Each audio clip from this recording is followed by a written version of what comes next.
You know, a few years ago, I was lucky enough to host a spectacular event at the world famous London Palladium.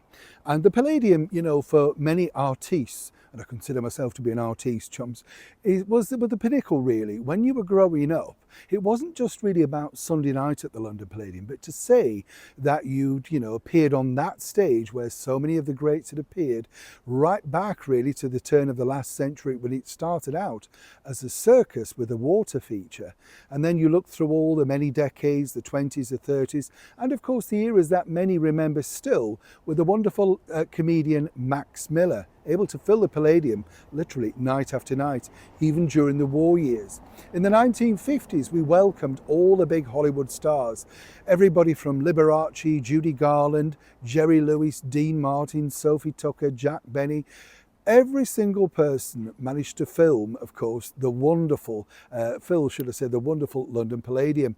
Danny Kaye in particular was a marvellous royal favourite, so much so that, as I mentioned in a previous video, the young princesses Elizabeth and Margaret would often attend the performances and then go and sit and chat to him in his dressing room, apparently so in awe of his talent. Now, what was fascinating when you go back to those places, I was lucky enough to meet this particular gentleman, Linford Hudson.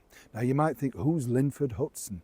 Well, he was a man that was certainly a man to be reckoned with, because he had literally shone the spotlight on all the biggest stars that you can imagine for the last 50 plus years. And I was asked to host an event to celebrate, of course, his retirement. He didn't want to retire, you know the sort of thing, chums. He loved the job and he loved the place. And it got me thinking. I just wanted to share these stories with you, and I hope you don't mind as ever. But what was interesting was, when I was interviewing him, we were having a chat at the theatre. I said, well, how did you get the job, Linford? And he said, well, actually, I saw it advertised. He said, well, truth be told, my dad saw it advertised in the Evening Standard. He got fed up of me not having a job and said, well, you could do that. Now, can you imagine? Very quickly, Linford, very young boy, is now shining the spotlight on the singing legend that is Judy Garland, particularly on her comeback special, alongside her daughter, very young Liza Minnelli at the time.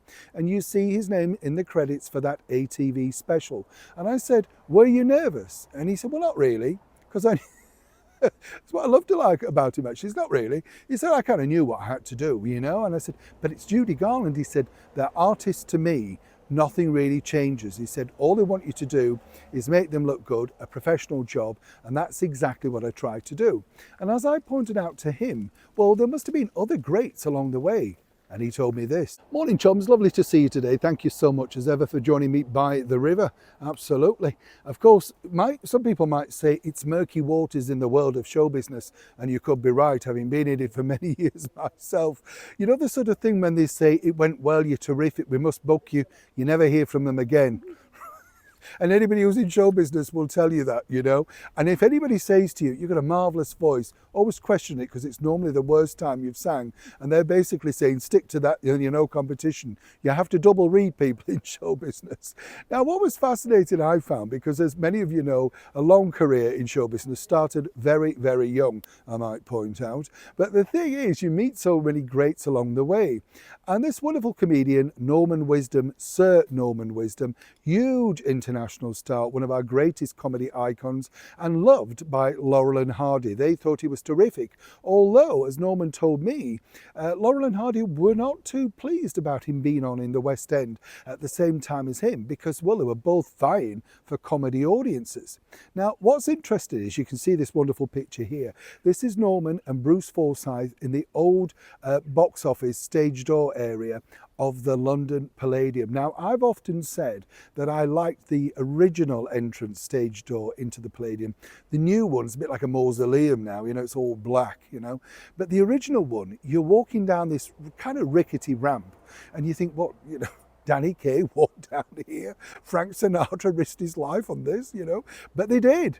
Everybody who's anybody, from Vivian Leigh, Laurence Olivier, every single person walked down that door. It's a strange thing why they decided to change it around, but this is now under the ownership of Andrew Lloyd Webber.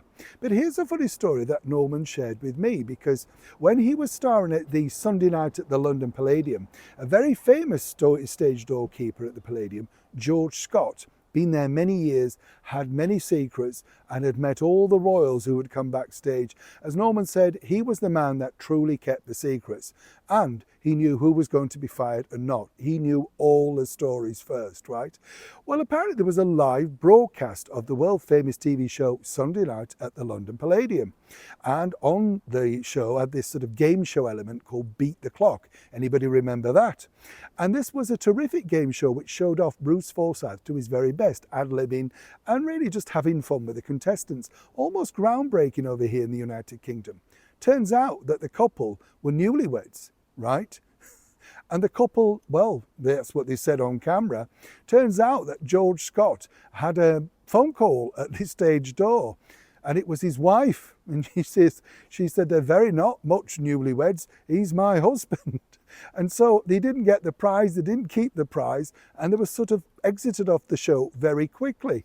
As Norman told me that story, he said there were so many more that he could have shared. He said, but that was the beauty of live television.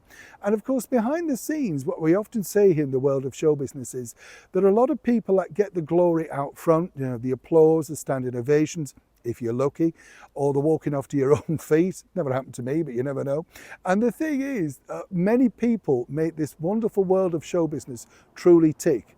George, the stage doorman, and Linford Hudson, the spotlight man for the London Palladium for over 50 years, was certainly part of creating that wonderful magic.